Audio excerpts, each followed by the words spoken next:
record. That voice is so creepy. Every time she's like recording in progress. Okay, so today, day 2, we're going to talk about limiting beliefs and kind of what that means and how that affects you, and just like the things that block you from moving forward, basically. Oh, she can see me. She's like, I can see you. Anyway, so Ashton, do you know what limiting beliefs are? Not really. No. So there's a couple different types of limiting beliefs. I have like a core message that I want to get to on this, and then I have like a few like roads that I want to go down just a little bit. So I'm going to be a little bit like all over the place because I just want to touch on kind of what they mean. So the main 2 limiting beliefs that I want to talk about today are core beliefs and self-induced beliefs. So a core limiting belief is a limiting belief that was like put into you when you were younger. Maybe you didn't really understand what it is, or it was just like something you picked up subconsciously, a message, a habit, a thought you picked up subconsciously. A limiting belief, just like it by itself, is something that you believe to be true that is not true, and in turn stops you from moving forward. So it could be, they're mostly fear-based. A limiting belief is mostly fear-based. So something that could have happened to me when I was in middle school, maybe when I was in middle school, somebody bullied me pretty bad and said that I had ugly teeth.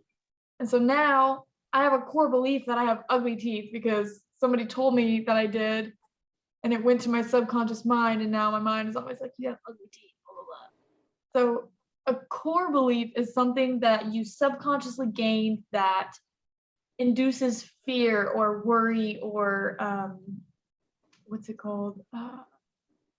Why am I blanking on the word when you're like not confident? What is that word? Self-conscious? Self-conscious, yes.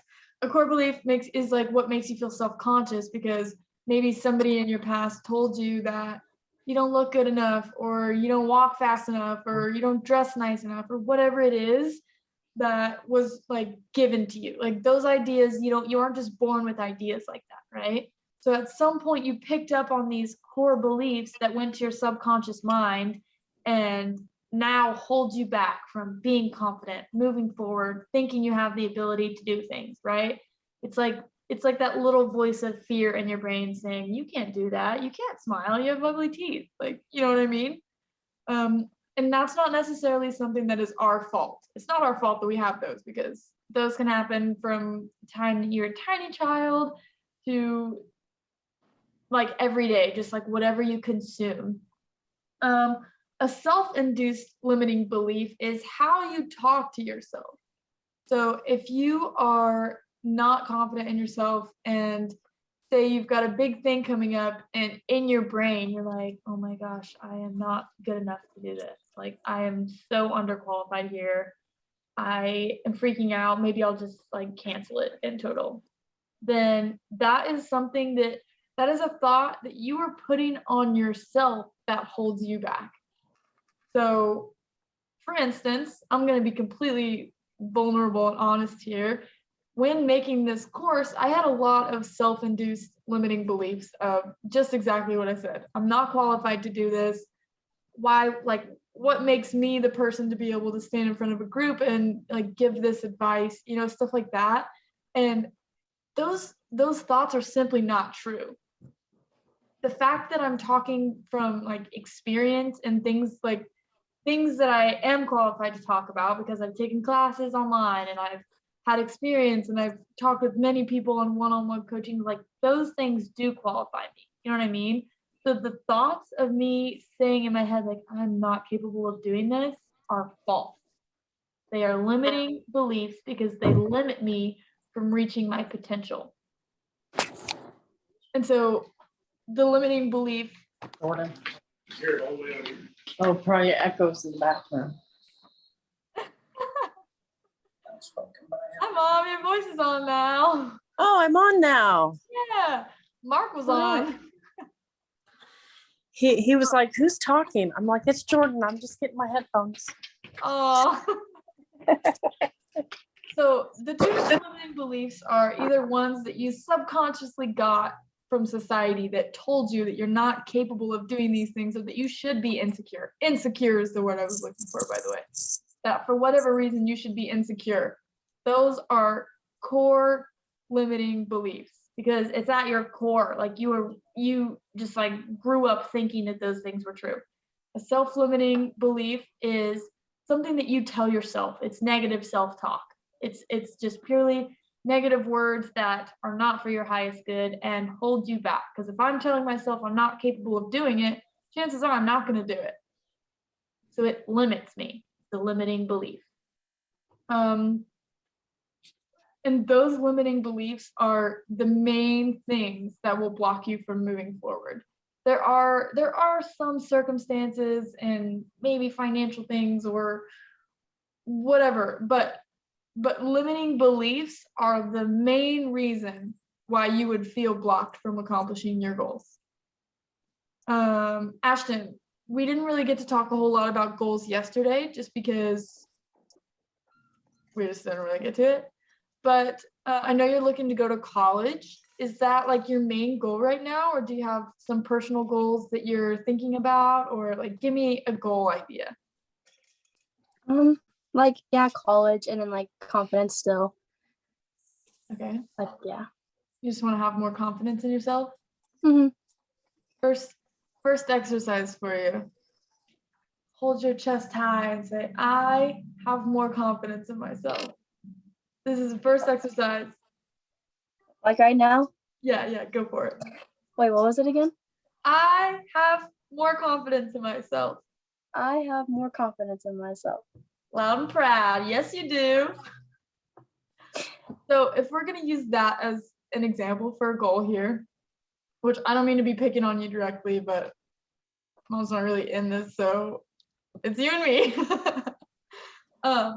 So if you want to have more confidence in yourself, are there any things that you can identify that make you feel like you aren't confident in yourself? Like, why do you feel like you don't have confidence?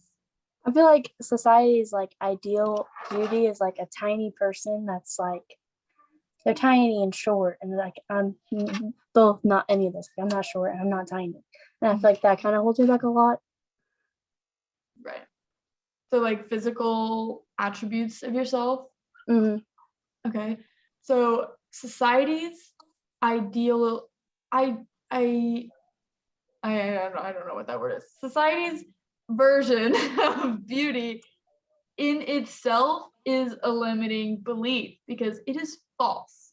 There is not an actual standard of beauty. There's not an actual like picture perfect beauty, right? Beauty is subjective. Beauty is your own interpretation of the way somebody looks or the way somebody carries themselves or their personality. So when society tells us that we have to look a certain way, act a certain way, eat a certain way, carry ourselves a certain way, it limits us to thinking that if we do not fit in those categories, then we aren't worthy of holding our head high and feeling confident. Does that make sense? So the ideal that society puts on everybody to look this way and be this way to be beauty limits you from seeing your own beautiful self and your own potential, because it tells you that you don't meet these categories, so you must not be beautiful, which is false. This is how you identify a limiting belief. Can it be backed up by fact? Is it a fact that you're not beautiful? No, there's literally nothing that could prove that. There's nothing that could back that up. So it's false. It's a limiting belief. It's only there to stunt your growth. So when you realize that these beliefs and these patterns that you've taken on over the years are not true, like actually not true, like that thing that I just talked about, society, is actually not true. There's no way to prove it. And when you realize that it's not true, you can start to realize that, oh, I have the power to like create my own version of beauty, and it is me. I am beautiful because there are no rules that say I'm not. There are no rules that say I can't feel beautiful and feel confident. It's purely my own perspective. So limiting beliefs do grab you, but it is your choice to let go of that and release that. But you have to realize first that it is not true. It's not backed by fact. These things that you have, these little fears, fear of walking into the room and holding your shoulders back and your head high and saying, I am Ashton Foley, because then people are going to look at you and you're like, oh God, I don't want people to look at me. No, I didn't want that to happen. Like why? Like there's no why behind that. It's not backed by fact that anybody's going to look at you and be like, oh, this girl, you know what I mean? It's just not true. It's your perspective. So if you change the narrative and you rewrite that belief to be a positive belief, because limiting beliefs are all a negative latch on you. Nothing about a limited belief is a positive belief. So if you switch that to be a positive belief, then you would realize, oh wow, okay, so there's nothing that says I'm not beautiful. So I get to decide that I am beautiful. I get to decide that it's okay if people look at me when I walk in the room, because I am here and I'm allowed to be here, and there's nothing that says I am not allowed to show up as I am. Here I am. There are no rules against me being me. Beauty is subjective. So it's my choice to decide that I am beautiful. Does that kind of make sense? Mhm. Do you have like a better understanding of what a limiting belief is and how they do and don't serve you? Yeah, I got it pretty good Okay. now. So yeah, limiting beliefs are huge, and there are millions of them in your life, in my life.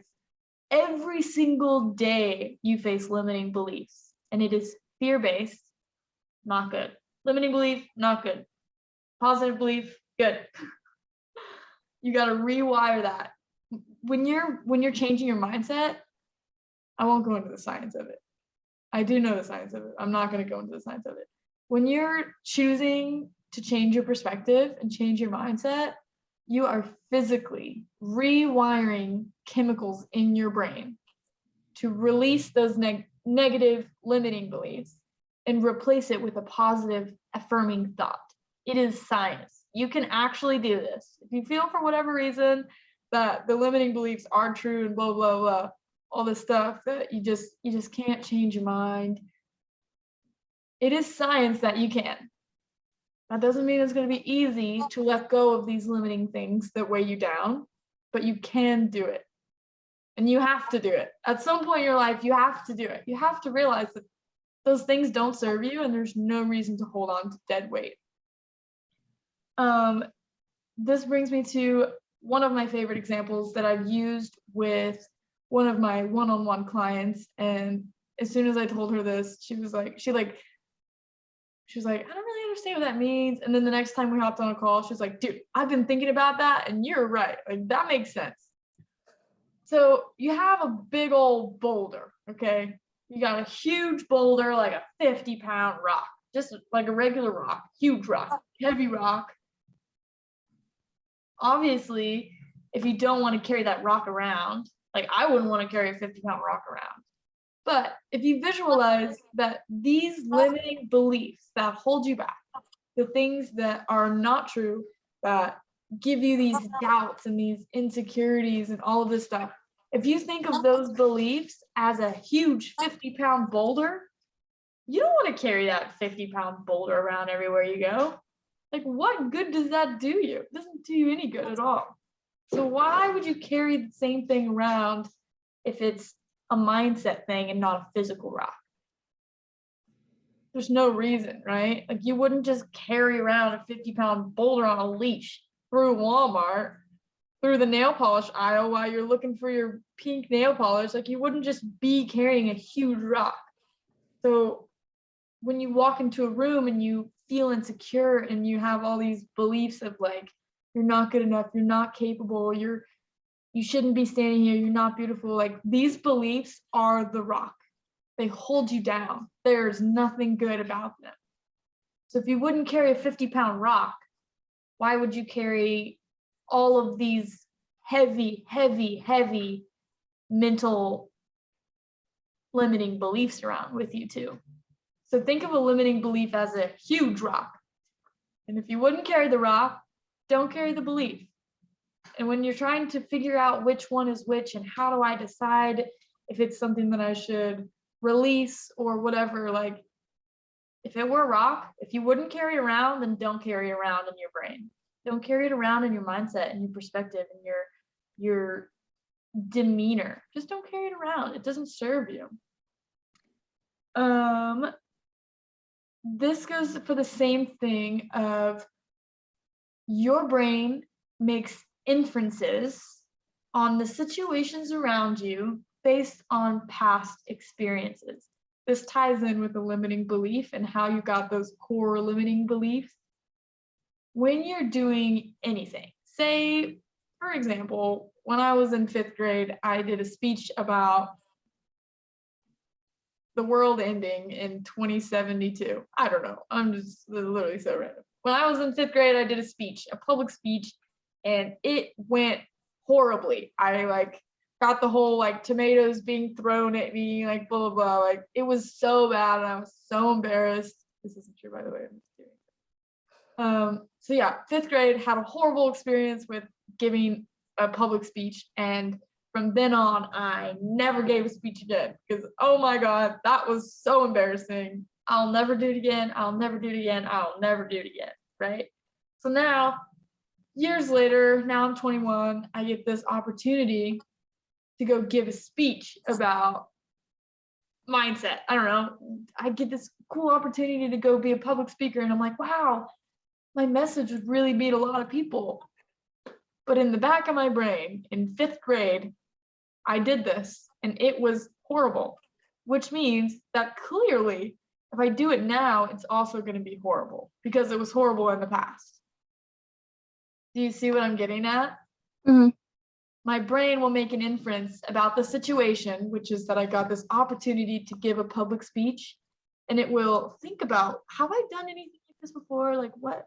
Do I have experience here? Oh yeah, I've given a speech before in 5th grade and it was horrible. I was terrified, it was embarrassing, and that's going to happen here. Because your brain, although a very smart machine, does not know how to decipher positive experiences to negative experiences. Your brain takes everything as an experience. And so that was a horrible experience. It was an experience, and it was put in the file that is like, don't do this again kind of file. And so when I come up to an opportunity to give a speech again, the only experience that my brain has with that is that it was horrible. So I'm not going to do it again. And this can relate to a lot of things, whether it's getting out of your comfort zone for the teeny tiniest things. Maybe when you were younger, you had a green bean and it was nasty. And from then on, you were a picky eater and you won't try any other foods. It roots from you had a green bean and you threw up because it was so gross, right?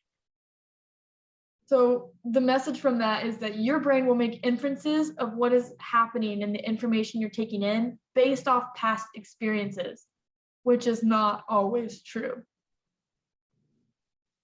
So you also have to decipher like the difference between this situation and that situation, because even though that speech was horrible in 5th grade, that does not mean that this one will be. You can go the same with your habits. When you set habits, say last week you fell off the wagon with your habits and you felt horrible, so you might as well not even try to go to the gym this week because you missed out on it last week and it felt bad. It felt horrible to miss out on it.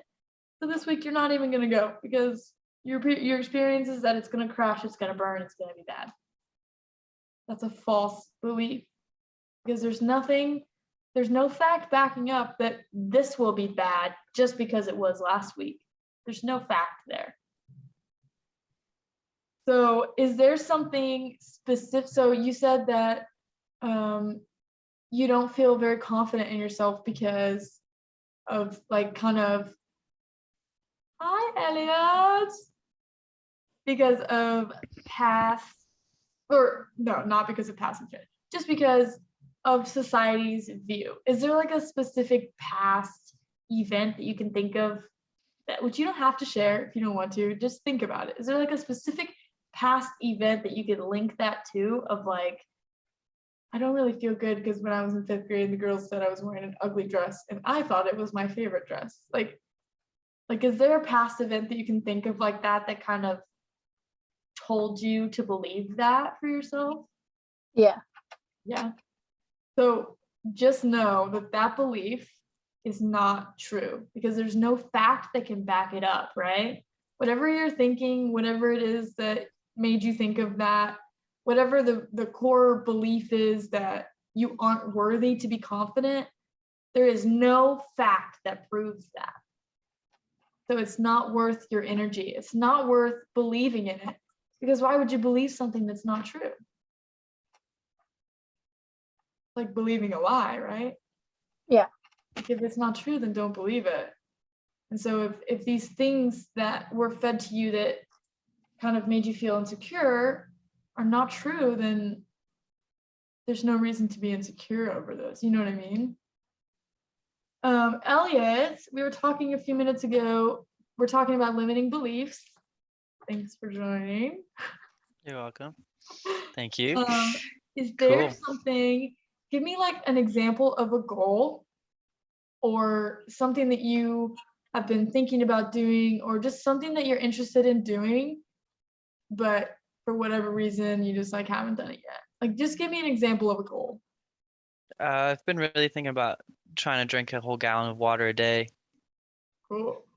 Have you done it yet? No. Why not? Just because I just haven't done it. I haven't literally just haven't gone in my car, gone to Walmart to get a gallon jug, and that's it.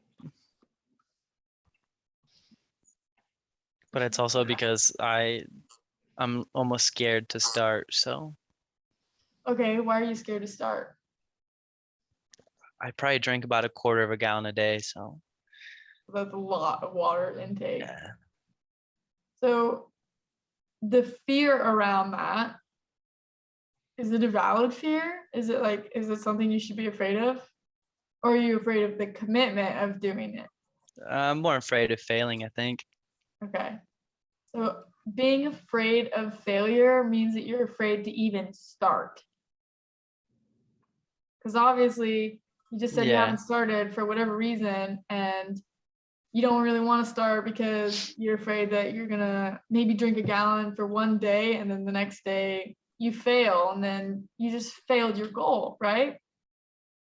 So you're actually afraid to like see the progress because if the progress doesn't go up, then you're failing automatically. Right. So fear of failure also, oh, who just joined in? Missy. 2 Missies? We got 2 Missies in here? Hello! Now I can see you. So those limiting beliefs that are fear will stop you from even beginning. You haven't even Yeah. tried to drink a gallon of water because you're afraid to fail. Because for whatever reason, you think that failure is a bad thing. Yeah. Why is failure a bad thing? I don't know. That's what I've been taught my whole life. So Right, which is a core limiting belief. You weren't in here when we were talking about that. There's two different, I'll just really quickly. There is a core limiting belief, which is something that was taken on in your subconscious, and a self-induced limiting belief, which is like negative self-talk, basically. right. And the fear of failure is a core limiting belief because what is failure? Failure means that you didn't accomplish what you intended to accomplish. But failure does not mean that you are not allowed to try again, or that you didn't make any process, or that you didn't learn anything. Failure is not that. People see failure as a dead end. I failed, it's over.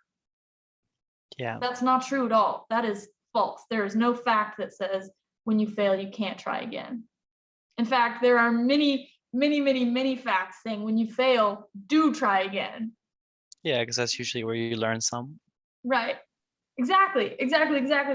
So failure, the fear of failure is irrational. It's an irrational fear. It's a core limiting belief that sometime in your life somebody told you that if you fail, it's over. Which is not true. Failure is not a negative thing.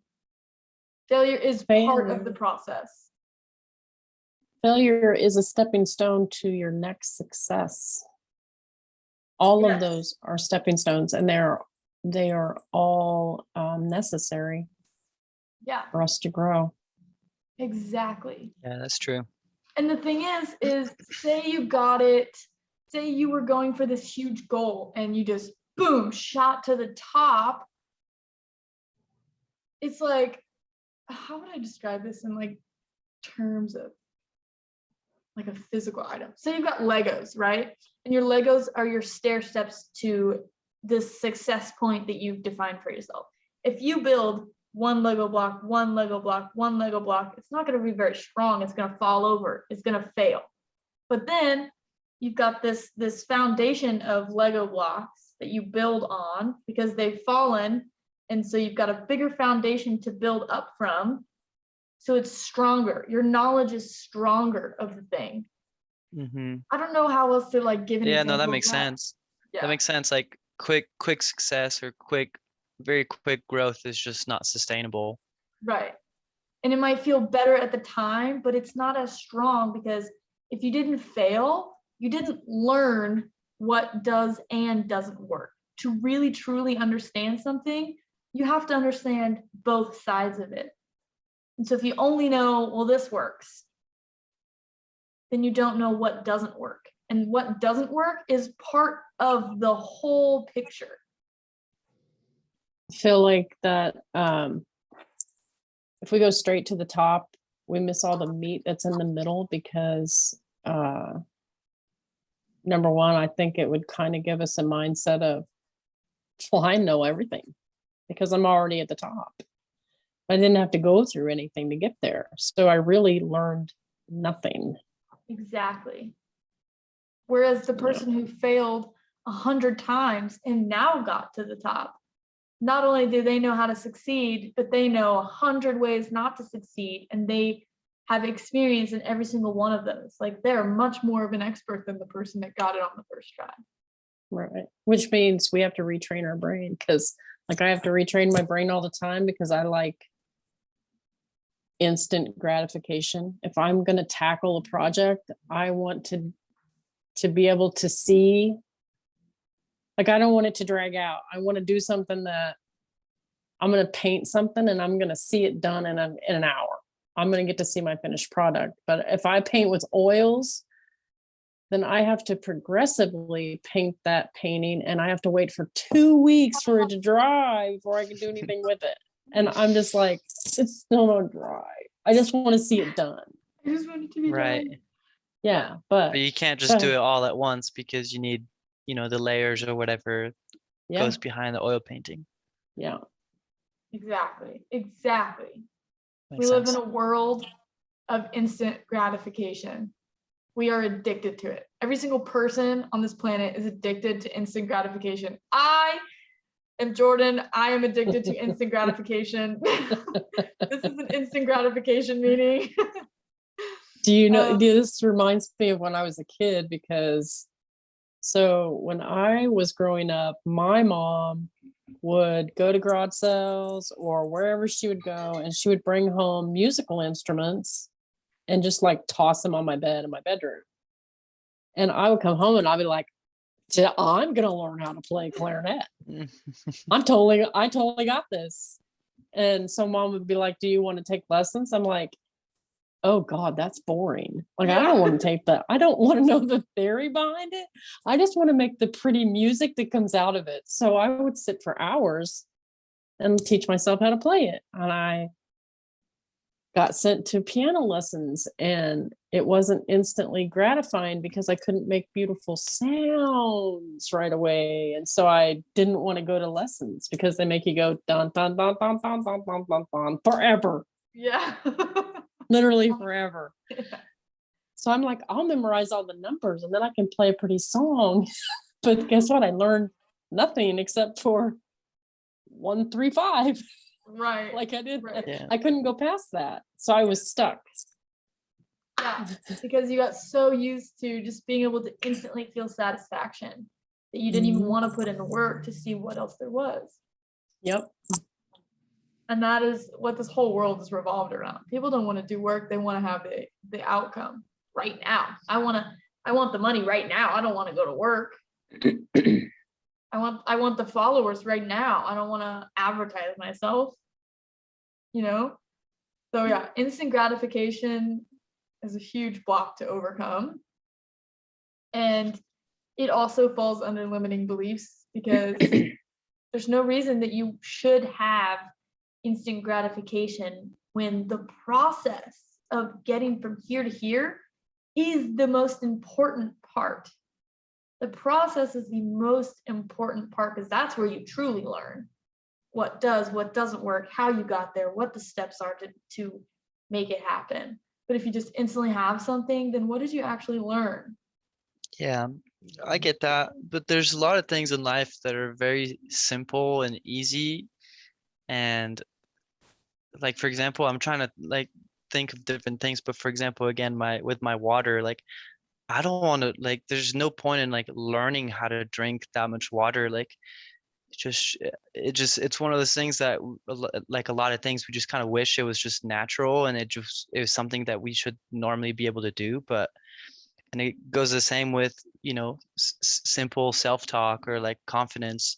It's just something that it feels like we should have, but we don't, and it's just painful to have to work through sometimes. Right. Exactly. Is it because your brain is telling you that you will be going to the bathroom 100 times a day? That's maybe a thing too. That is Elliot's biggest fear is having to go to the bathroom. I have to pee again. I have to pee again. Yep.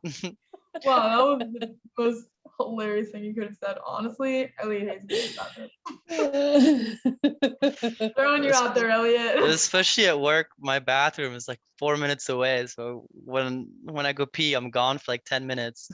Oh my gosh. So maybe you invest in 2 1-gallon jugs. I don't know. Pee in one. Incoming, outgoing. Oh, Oh God. my gosh. Save that for the recording. Yeah. I'm gonna cut that part out. So I only have 2 minutes left before this call is gonna cut me off. So I'm just gonna do like a quick recap. The difference between self-limiting beliefs and core beliefs. I just went over that. And the importance of recognizing that and asking yourself, is this a fact? Is this a fact that failure is a bad thing? What is the fact that tells me that? Oh, actually, there's not a fact that tells me that. So I'm going to release that. It doesn't serve me to be afraid of failure. It doesn't serve me to feel insecure because there's no fact that says I should be a certain way. There are many things on social media saying you should, but there's no fact behind that. So if it's not backed by a fact, it is an irrational fear. It does not serve you. It's time to let it go. And you will move forward so much faster when you release the dead weight that is in your brain. Because mindset dead weight is just as bad as holding a boulder everywhere you go. So release the dead weight, release the things that do not serve you because they do not do you any good. It's not true. It's not backed by fact. It's not something that is reliable to believe in. And the other thing is, I guess that's it actually. Yeah, really, honestly, that's it. Believe in the process. The process is so important to get from here to here.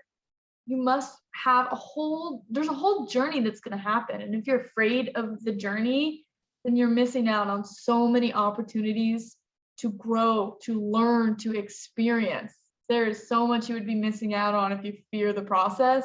If you fear failure, you won't even start. And then you've missed out on the entire journey. So just start. Whatever goal it is that you're thinking about that you've been too insecure to start, or if you're too insecure to hold your head high and say, I am Jordan Masters and this is what I do, just start. Release everything that does not serve you. They are not true. That's all I have. That's all I have. It's gonna come Doing out. it. any second. I'm We're doing doing it. it. You're doing it. Ashton, We're doing it. you're doing Ashton, it. we're doing Elliot, it. You're doing it. Mom, you're doing it. I was gonna call you Missy, but that would have been really weird. It reads Missy there, and I almost just read it. Okay, guys, I am going to end this video before it deletes the video, ending the call. I love you all. I hope you have a great day, and thank you for joining the High Self Attraction course. Thank today. You all. So excited to make vision boards with you guys. That is the powerhouse of this course. Cool. Okay, bye guys. Bye.